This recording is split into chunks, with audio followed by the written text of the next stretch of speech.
स्वाति पति शिखा जब से हॉस्पिटल से लौटी है उसे घर में सब कुछ बदला बदला सा नजर आ रहा था। उसने एक नजर पूरे घर पर दौड़ाई और फिर पास खड़े शिखर की तरफ देखा। शिखर ने प्यार से उसका माथा चूमा और उसे बाहों में भरते हुए कहा, शिखा, अब तुम्हें घर का नहीं अपनी सेहत का ख्याल रखना है। घर की चिंता तुम मुझ पर छोड़ दो, मैं सब संभाल लूंगा। फिर शिखर उसे सहारा देते हुए बेडरूम में आराम करने के लिए ले गए। शिखा ने सोचा था जब वो घर पहुंचेगी तो पूरा घर अस्त व्यस्त पड़ा होगा। इस हालत में कैसे समेटेगी वो पूरे घर को। लेकिन यहाँ तो नज़ारा ही कुछ और था। इस परिवर्तन की वजह उसे समझ ही नहीं आ रही थी।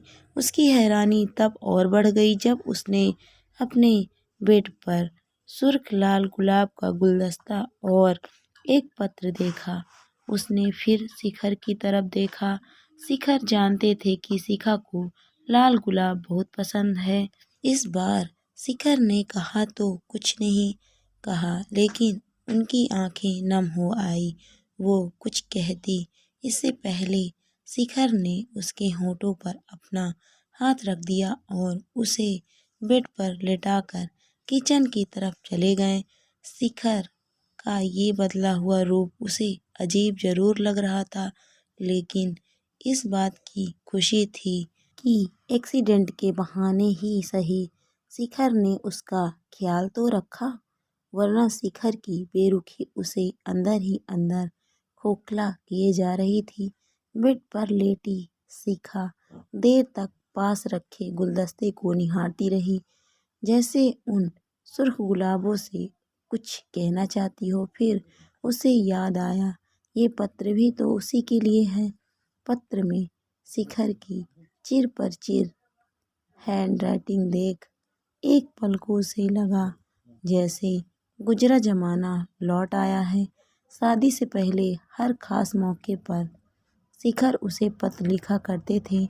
जो बात जुबान से ना कह पाते उसे पत्र के माध्यम से उस तक पहुंचा देते थे। शिखर का पत्र लिखना शिखा को बहुत पसंद था। शिखर के लिखे सारे पत्र उसने आज तक सहेज कर रखे हैं। इस बार क्या लिखा है शिखर ने, इसी उत्साह के साथ शिखा पत्र पढ़ने लगी।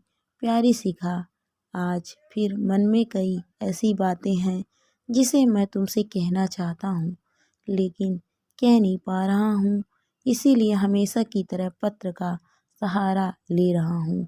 मैं तुमसे माफ़ी मांगना चाहता हूँ शिखा, लेकिन जानता हूँ मेरा गुनाह माफ़ करने लायक नहीं है। आज तुम्हारी इस हालत के लिए सिर्फ और सिर्फ मैं जिम्मेदार हूँ। वो कार एक्सीडेंट तुम्हारी लापरवाही का नहीं, मेरी बेरुखी का नतीजा है। ना मैं तुमसे सुबह सुबह लड़ता और ना तुम रोकर घर से निकलती। तुम नहीं जानती शिखा, तुम्हें खोने के एहसास ने मुझे किस कदर झकझोर कर रख दिया था। अगर तुम्हें कुछ हो जाता तो शायद मैं खुद को कभी माफ़ ना कर पाता।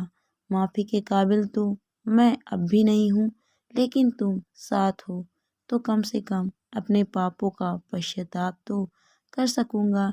मैं जानता हूँ मेरे साथ अपने रिश्ते और इस घर को बनाए बसाए रखने के लिए तुमने क्या कुछ नहीं किया है। तुम मेरी तमाम जातियों को इस आस में बर्दाश्त करती रही कि एक दिन सब ठीक हो जाएगा, लेकिन मैंने ऐसा कभी नहीं होने दिया। तुम मुझे समझाती रही और मैं तुम्हारी बातों को हवा में उड़ाता रहा। जिस दिन से तुमसे मेरा रिश्ता तय हुआ उसी दिन से तुमने मेरी जिम्मेदारियों का बोझ उठा लिया था और ये सिलसिला आज भी जारी है। मैं इस शहर में अकेला रहता था, इसीलिए मुझसे रिश्ता जुड़ते ही तुम मेरा परिवार बन गई। तुम नौकरी कर रही थी और मैं नौकरी के साथ साथ एमबीए भी कर रहा था। ऐसे में जब भी हम घर से बाहर मिलते तो होटल का बिल, फिल्म का टिकट, यहाँ तक कि मेरी शॉपिंग का बिल भी तुम ही चुकाती। मैं मना करता तो तुम कहती मैं क्या आपसे अलग हूँ? अभी आप पर घर का किराया, खाने पीने की व्यवस्था, कॉलेज की फीस, बहुत सारी जिम्मेदारियां हैं, इसीलिए मुझे खर्च करने दो। फिर तुम अपनी प्यारी सी मुस्कान बिखेरते हुए अपने मजाकिया अंदाज में कहती, जब आपका कैरियर सेटल हो जाएगा तब मैं आपसे बड़ी बड़ी फरमाइशें करूँगी। तब ना? कैसे करोगे जनाब? तुम्हारा ये अपनापन मुझे भीतर तक भिगो देता और मैं तुम्हें अपनी बाहों में भर लेता। सच, कितने हसीन सपने बुने थे तुमने हमारे भविष्य के लिए। मेरे प्रति तुम्हारा समर्पण पहले दिन से 100% था। मैं ही तुम्हारी बराबरी नहीं कर सका। ऐसा नहीं था कि मैं तुम्हारे प्यार और त्याग को नहीं समझता था, बल्कि मैं तो तुम्हारी झोली खुशियों से भर देना चाहता था। दुनिया की हर खुशी तुम्हारे कदमों में लाकर रख देना चाहता था, लेकिन मैं उतना काबिल ना बन सका जैसा तुम चाहती थी। शायद इसके लिए मैंने कोशिश भी नहीं की। दरअसल तुम मुझे ऐसे कंफर्ट जोन में ले आई थी जहां मैं खुद को बेहद सुरक्षित महसूस कर रहा था। तुमने मुझे कभी किसी चीज़ की कमी महसूस नहीं होने दी, इसीलिए मैं आराम परस्त हो गया। सिर्फ अपने सुख, अपने ऐशो आराम तक सीमित रह गया। तुम हर जगह मुझे पैसों की मदद करती रही ताकि मैं कभी अभाव महसूस ना करूं और पूरा ध्यान अपने कैरियर व पढ़ाई पर लगा सकूं।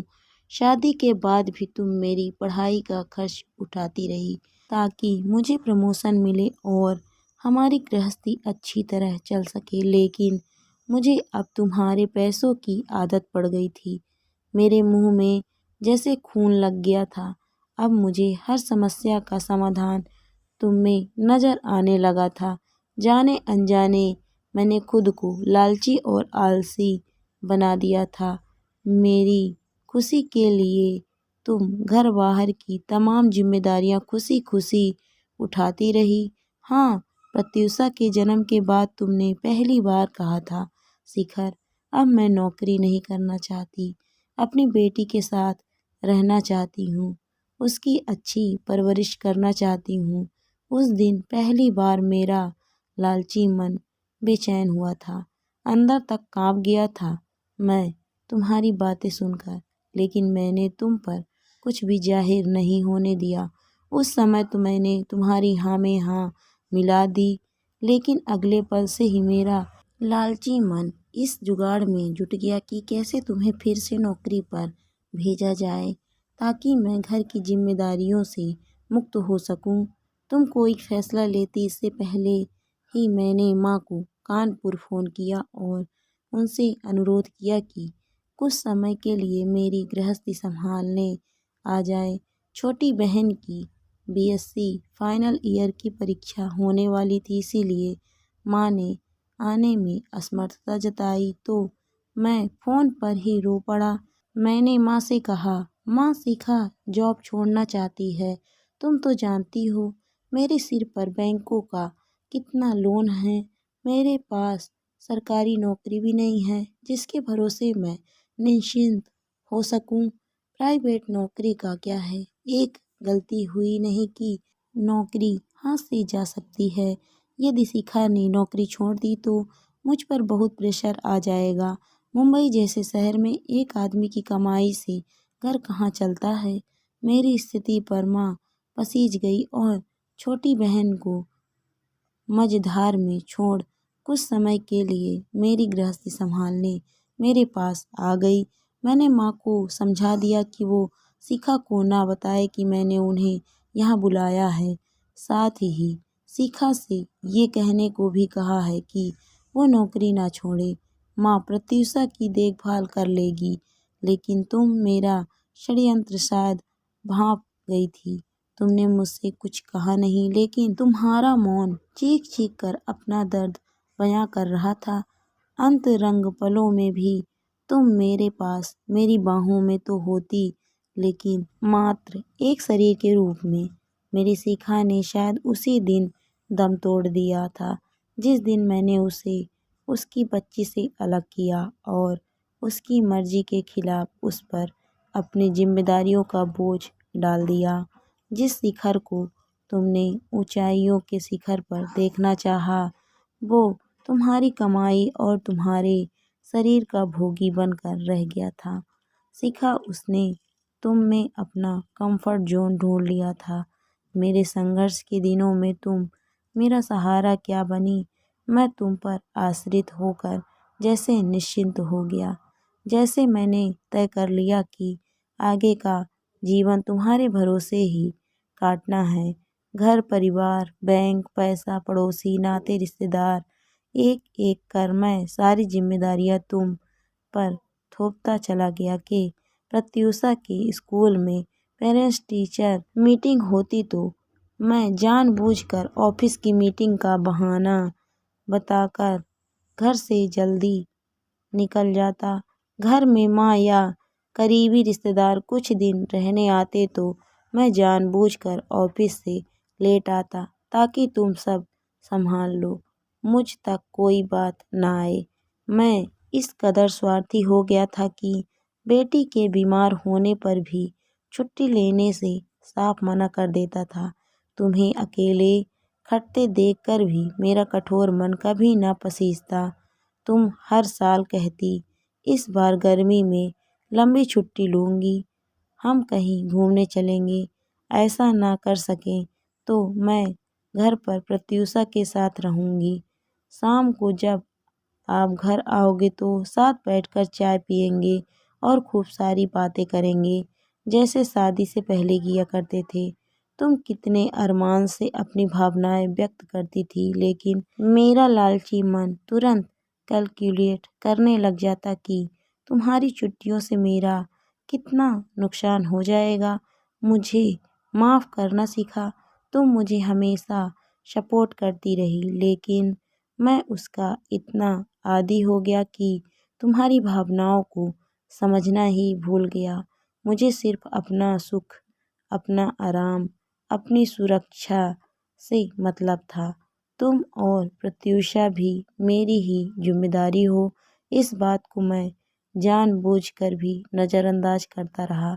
लेकिन अब नहीं, तुम्हें खोने के एहसास ने मुझे तुम्हारी अहमियत समझा दी है।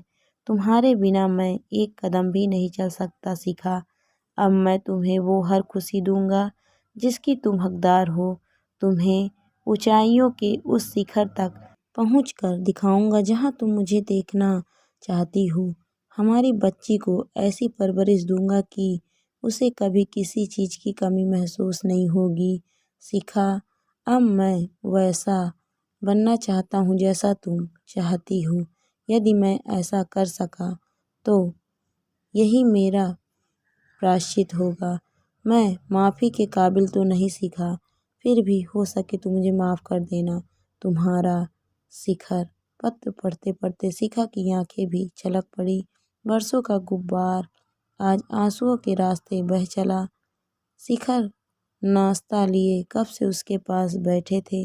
उन्होंने शिखा को रोका नहीं, क्योंकि वो जानते थे कि आंसुओं का ये सैलाब अपने साथ तमाम कड़वे अनुभव बहा ले जाएगा और फिर उनके जीवन में एक नया सवेरा होगा जो बहुत सुहाना होगा।